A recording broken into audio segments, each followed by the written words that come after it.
I remember when these CPUs were announced, I was giddy. Let's go, because these looked really good from AMD. But what happened? Zen 5 sucks for gaming. Thumbnail is literally just Flop. Wasted opportunity. 9700X CPU review. at least it's not Intel. Very efficient Ryzen 7 9700X held back by power limits. AMD 9700X and 9700X benchmarks. I don't know if they made a typo there. And this whole Zen 5 situation actually seems like there might be something big business, big corporation nefarious going on here. AMD was claiming a 16% IPC, instructions per clock, which is, you know, basically how efficient the CPU is. 16% improvement from 7000 series CPUs to 9000 series CPUs. And this was an average of here. AMD's 9950X against Intel's 14900K, which, remember that, this is against Intel's processor, not AMD's processor. They're claiming that in gaming, this was destroying the 14900K, and in productivity, it was just kind of laying down the hammer, you know, showing them Intel who's boss and everything. And along with how Intel has been basically in fire, burning in hell right now about all of their bad decisions lately, trying to basically disintegrate as much trust in the public as possible. It looked pretty good that AMD was releasing a product that seems good. And when we look at the prices of these, the 9600X is out, and it's $280 at MSRP. The 9700X is out, and it's $360 at MSRP. Now, if we compare it to their last generation parts, the 7700X, at least on the surface here, was $400. Hey, we actually went down $40. And the 7600X was actually $290, and now this one is $280. So for both of these products, we've dropped just a little bit in price. So if you just look up 9700X on Amazon, I don't think it's actually out as of yet. I think it comes out on the 8th or the 9th. So I don't think we're gonna be seeing this on Amazon or in stores. Expect it soon if you're interested in buying it, but there's a few reasons why you might not want to buy it. 9700X is here, and this is an Adobe Premiere Pro. This is Hardware Unbox's review here, so check it out. All the links to everything are in the description. It is getting about 13,295 for this score. And then the 7700X was actually getting 12,565. We see that the 9700X and the 7700X are both here at the top, only about 300 points apart. Let's get off the topic of like production benchmarks. Gaming is pretty cool, you know? And if we look at like Baldur's Gate 3, that's looking pretty fast at 175 FPS. Wait. Oh, that's the 7700X, not the 9700X. This is where it gets crazy, guys. So 9700X is actually slower. Actually, this isn't Baldur's Gate 3. This is Last of Us Part 1. Sorry, but it's actually slower than the 7700X by 5 FPS in this game. Now, I'm not going to sit here and be like, oh, this is a huge difference. I mean, it's only 5 FPS, but is a newer generation part with better architectural improvements, is that actually going... how is it slower? Must be a fluke, right? Well, let's look at Baldur's Gate 3, and we see here that, you know, in terms of performance, the 9700X, 7700X, they are right neck and neck. And then something I want to point out too is this processor up here, this funny little guy, the 7800X 3D, is at 145 FPS. 30 FPS above these CPUs, which are also 8-core processors that are costing like $300. Just remember that the 7800X 3D is kind of chilling up here this whole time. So here is Gamers Nexus's review of the 9700X. Final Fantasy 14, is that 14? I think that's 14. 330 FPS. And its predecessor, the 7700X, is actually down here at 292, which is like almost a 40 FPS difference. That isn't actually that big of a difference. If we go into Dragon's Dogma 2, 9700X is at about 90 FPS. 7700X is at 88. 88. If you put these next to each other, you wouldn't know. You would not know what's in the system. Derb Hauer's review of this processor. 7700X, 9700X, and Remnant 2, the 7700X was only 2 FPS slower than the 9700X. These things are trading blows. They're basically the same CPU. And this sounds so much like how AMD or Nvidia basically released the 4060 Ti versus the 3060 Ti last year, and how much of a bummer that was. If you want to put this in relation, that's how weird this situation is with AMD CPUs here. But you might be wondering, or I haven't even brought up the 9600X. And that's because ain't nobody was really getting it to work. Our 9600X has lots of problems. We were able to confirm now after filming the whole review and editing it, the 9600X that we got originally, it actually is just as functional. And this is the first CPU I think I've ever received that is that broken where we can't review it. This launch has been extremely buggy. Our 9000 series CPUs, both of them, the 9600X and 9700X, both experienced random either blue screens or full system restarts. Not a power cycle, but just it's like we hit the restart button in Windows and it just restarts itself when initializing these tests. Like 7000 series was literally on an entire new platform, AM5, and the launch of those products went smoother than the second generation on AM5. For me personally, the last week has been very frustrating. Trying to work out if what we were seeing from the 9700X was accurate. Did we have a defective chip, or was there something wrong with our test system? They're bugging out for reviewers. And this might be because reviewers are given like a preview BIOS and stuff. But remember, these chips were delayed. They had time to fix this stuff. They had time to validate this stuff. And yet we still see reviewers not being able to get the processors to work. It's a complete freaking mess, guys. And it's got people saying stuff like this, and this is AMD's basically slogan at this point. AMD never fails to fail to capitalize on an opportunity. Every time they see an opening, Intel is fumbling their game like crazy right now. Like, people do not care about the Intel processors because they don't even know if they can trust them. And AMD launches products that just bug out.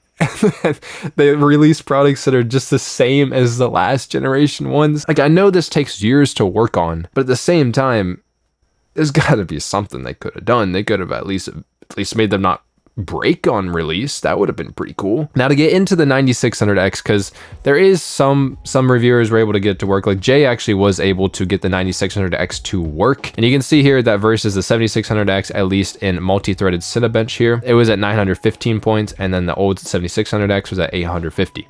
So you can see that the differences between those are pretty marginal anyway. Linus was able to get this to work. In this case here, you can see that Linus actually found that the 9600X was quite a bit faster than its predecessor, not by an insane amount, but that's about a 10% difference or so, from 236 average FPS to 207 average FPS. AMD, it's not like they're pure in this either though, because they literally lied about their benchmarks beforehand. Like we see here in Jay's video here, he shows some benchmarks that I think was provided directly from AMD. They're claiming that the 9700X was up to 42% faster than the 14700K and Handbrake. Wild, because the 14700K, I mean, these cores on the chips aren't that, far off in IPC.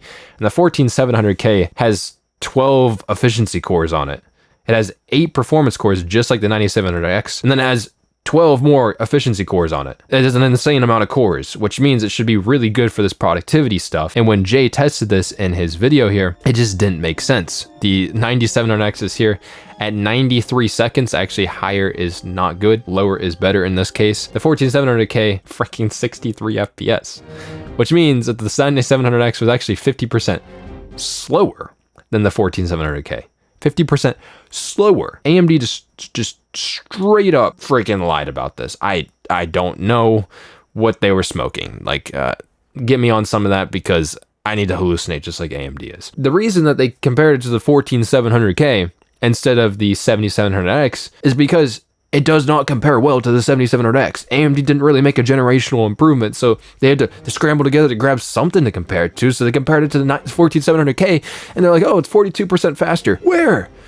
How did they do this? I don't understand. All you can think of is that they gave the 9700X the fast RAM, they gave the 14700K the slow RAM, they turned off the efficiency cores on the 14700K, they did everything they possibly could to make this CPU look slower than the 9700X. Like, they have been just completely faking their benchmark numbers. They did it with their 5900 XT processor. So when we look at the average here, like at Hardware Unbox's data, 9700X is at 155 FPS, and then the 7700X, its last generation counterpart, which it should be, up to 20% faster than or something with IPC improvements, is at 151 FPS. And then when you take this to the rest of the market, you see here that, yeah, according to AMD's MSRPs, which they don't go for anymore, yeah, technically 9700X is cheaper. So, I mean, that's fine. We don't have that much data on the 9600X, but it's in a similar situation. But when you look at the actual market here, you can see that the 7700X, I'm actually not sure if it's at the top selling processors right now. It's down here. It's at $290 at the moment. And if you compare that to, you know, $360, even if you buy it right now, it's $70 cheaper. So they're basically the same processor. I don't know why you would buy the 9700X when it costs $70 more. And that isn't to mention if you're particularly a gamer. Have you heard of the 7800X 3D? This is only, dude, it's $7 more than the 9700X.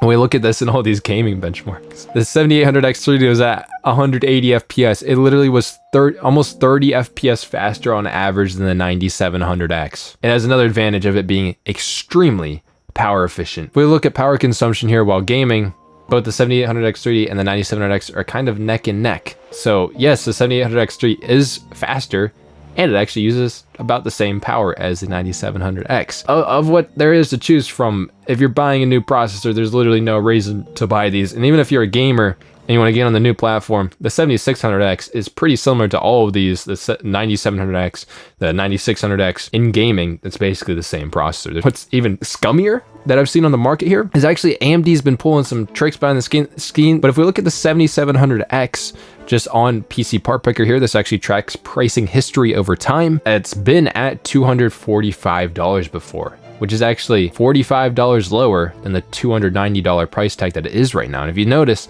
the build up to the launch of these new processors, the 9000 series, the price went up.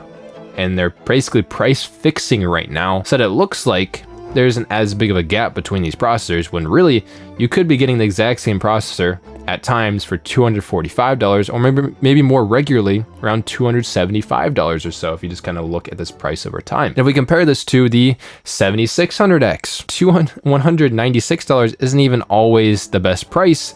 We've seen this processor as well go for $175 before, and that 7800X 3D, which was fast, power efficient, actually faster than the new chips. And we see here just in late June, so a month ago, AMD is definitely fudging this a little bit. The 7800X 3D has gone as low as $340, which is cheaper than the 9700X, and it's faster, and it's just as power efficient. I've seen this processor go even lower than $340 before. Me personally, I bought it in a bundle deal, $280, or was it $220? It might have been $220. That was a really good bundle deal. But this isn't to say like AMD is pretty quick to drop the prices on their processors, so I wouldn't exactly take this as Bible, because what we see here, 7800X 3D, in the past 2 years, which hasn't even existed for 2 years, we set the prices over time. I mean, this processor actually started at $450, and you can see over time it has dropped prices pretty regularly. So I wouldn't put it too much on, like AMD's MSRP prices usually tend to be higher, and they're trying to milk people out of the, you know, the early hype that processors can have. If you do want to buy a CPU right now, especially if you're focused on gaming, 7800X 3D is a great buy. That's it with that. I don't see really a reason to buy these new processors. They're more expensive. They're about the same speed. They're hella buggy at the moment. So hopefully that'll get fixed with BIOS updates. Hopefully it's not some kind of internal problem with the processor like Intel is having. Why are we in this situation that these CPUs were literally out here claiming that they are getting a 16% IPC improvement, but then we're seeing in games and stuff that they're basically the same processor as the last generation? That could be for many reasons, because the CPU is really only one component in the computer and how fast it can go. And usually when you get a new generation, you get a few things. Like usually the RAM ends up being faster, the processor ends up clocking at a higher speed, so you get more speed in general. And along with the generational IPC, instructions per clock improvements that you normally get. But what we're seeing here is that the RAM isn't really faster on these processors. You can't really clock the RAM any better or faster than what 7000 series was doing for AMD. There was some talk that Zen 5 would support higher memory speeds, but AMD tells us that DDR5 6000 is going to be the sweet spot. Anyway, we actually had some memory challenges with the 9700X as well, but we were able to work around them. We typically use a 2-stick kit, of course, our DDR5 6000 memory for AM5. 5. However, we can't get the 9600X or the 9700X to stay stable with the same board we've been using, although there was a BIOS update, so that is a possible and maybe likely candidate for why. And that's what most reviewers have found. This is one I bet you guys have already jumped in the comments, bro. You're like, hey, Vex, have you talked about the power consumption on these chips? Okay, so the 9700X, this was something that was actually praised, at least to a lot of people, that they were claiming these IPC improvements along with these new processors being 65 watt TDP. And in reality, they end up drawing more than that. Actually, in Der Bauer's video, you can see here CPU package power, 88 watts or so at max TDP. It's this number right here, but it's comparatively pretty low because we look at here at like Gamers Nexus's video, the 9700X is at about 87, 88 watts, which is consistent with Der Bauer. And the 7700X is here at 148 watts. The older processor actually draws a lot more power. And that is, you know, kind of backed up here. Just based off of these numbers, it's almost double the power consumption on the older chip versus the new one, which is something that we are pretty excited about, to see a really efficient chip coming in here that's brand new. This seems to be working in the detriment of the processor itself, because what we see here with Der Bauer, yes, this CPU is actually supposed to turbo up to or have a peak frequency of 5.5 gigahertz. That is an all-core boost, but 9700X is in here in Cinebench of full load here. You can see all that. Because of its power limit on the CPU itself, it's only hitting like 4,500 megahertz. And if you start to put on your critical thinking cap, knock some sense into your head, I don't know why I just punched myself like that, you can kind of put two and two together here, is AMD claimed 16% IPC improvements for the 9700X, or basically Zen 5 in general. But even though each clock cycle is more efficient, power limited, and it can't hit those clocks, guess what? It doesn't end up being faster. Yes, it's more efficient, but it doesn't clock as high, so it doesn't really matter. And then grand scheme of things, if it just drew a little bit more power and is able to clock higher, we'd be seeing quite a bit more performance out of it. If we look here, Der Bauer did a thing where he turned on precision boost overdrive. So in the BIOS here, this is something in AMD motherboard BIOSes that you can just turn on precision boost overdrive. It's basically just overclocking your CPU, allowing it to boost as much as it can. Pretty easy to do. Anyone can do it. Temperatures, of course, it's drawing more power. They start to go up more. It's at like 90 degrees, whereas what was really cool with is it was literally under load at like 50 degrees or something like that, which is pretty freaking nuts. This one with PBO, basically an overclock on the chip, you can see that it's getting like 5.3 gigahertz. And this CPU is supposed to like get a turbo max boost at 5.5 gigahertz. The power unlocked on it, it's actually pretty close. Yeah, it's gonna draw more power. So it was drawing like, what, 88 watts before, and now it's actually drawing like 170 watts or something close to that. Overall is pretty close to what Gamers Nexus saw on the 7700X with about 150 watts. There'd be like a 20 watt difference if this new chip was actually boosting as far as it could and using as much power as it probably actually needs to achieve the speeds. And Der Bauer claimed here with precision boost overdrive, 9700X with PBO max and Cinebench went from 19,504 originally, how it's base clocking, up to 23,622, which is an insane improvement. That's 4,000 points. That's a huge difference between these, just from turning on the clock, allowing it to boost and use as much power as it actually needs to use. This is an all-core workload, so if you're using this in like gaming or just general single-core tasks on your computer, you aren't going to see this much of an improvement because it isn't always strapped for power. Hardware Unboxed's video, they did PBO here, which is precision boost overdrive, 242 FPS, and then without it, it was getting 241 and Hitman 3. But I find it weird that AMD did this and they power strapped the 9700X when it really clearly needs some more power to get what they even advertise for it. I mean, obviously it runs cooler and it's really power efficient. It's topping the power efficiency charts and everything. When you take a step back and look at it, AMD always gives you the option to run your processors in eco mode. If you want it to run at 65 watts TDP, you can just run it in eco mode. But I think AMD is doing this for a nefarious purpose.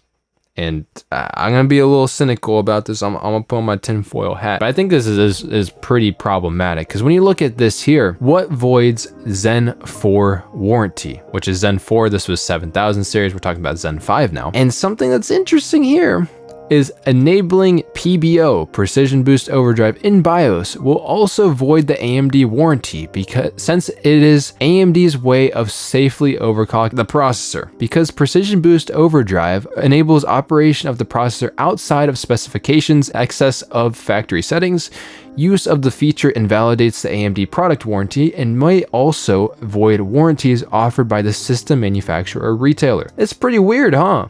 So if you turn on Precision Boost Overdrive, you could void your warranty.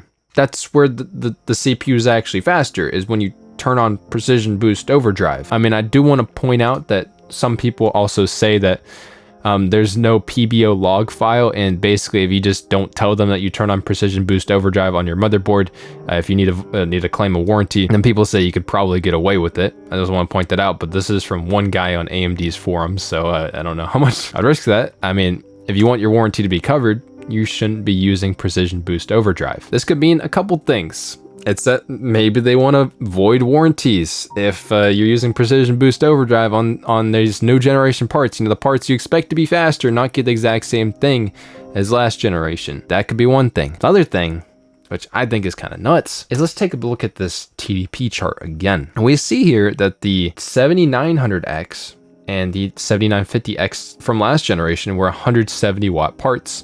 The 7700X was a 105 watt part. We look at the new chips. The 9900X is actually a 120 watt part. The 9950X is still a 170 watt part. Isn't that kind of weird? And I think this is gonna turn out really interesting when these new products launch. The 9950X and the 9900X, because these new chips aren't gonna be power limited. So they're gonna get those generational improvements that the 9700X and the 9600X don't seem to be getting nearly as much of. Isn't that interesting? So when people go to review these new parts, they are going to be quite a bit faster in gaming. They're going to be quite a bit faster in these production tests. And that's not because these new parts, the same architecture fundamentally. So if you don't need the extra number of cores, it shouldn't really matter. These these higher tier processors that cost more are going to look a lot better than the lower end ones. Even though the lower end ones are just power strapped artificially, which you can actually change for yourself, but then it voids your warranty. I'm just saying, that's kind of weird. It's weird that AMD is allowing the higher end chips to, they're not power strapped at all, it doesn't seem like. I mean, 120 watts on the 9900X is actually less power than it had before. In the 7900X, it had 170 watts. It probably won't be power strapped too bad in this, so we'll see. It probably ends up at 150 watts or 160, 170 watts or so at the end of the day. I just think this is an interesting situation. This could be one of those signs where AMD is starting to stagnate a little bit and wanting to get some more profits out of these and try to upsell people by getting those higher clocked chips when really just need the lower end ones just need some more power. It's so interesting is when these chips were revealed that we thought this was an advantage. These chips should be coming out in the next couple of weeks or so, the higher end ones. We'll see how that part of it goes. Hopefully the stability of these Zen 5 CPUs and stuff can be better, and hopefully it's just a motherboard update to fix a lot of those issues, but we are going to see. And let me know what you think about that whole situation in the comments down below. I think it's wild if that is what's happening here. I might have my tinfoil hat on way too tight, but that's one of the signs that I'm seeing right now, and it could definitely be an upsell tactic. So let me know what you think about that in the comments. Anyways, that's gonna be it for me. This kind of a shit situation, I ain't gonna lie. I'm gonna see you in the next video. Y'all have a good one. Peace.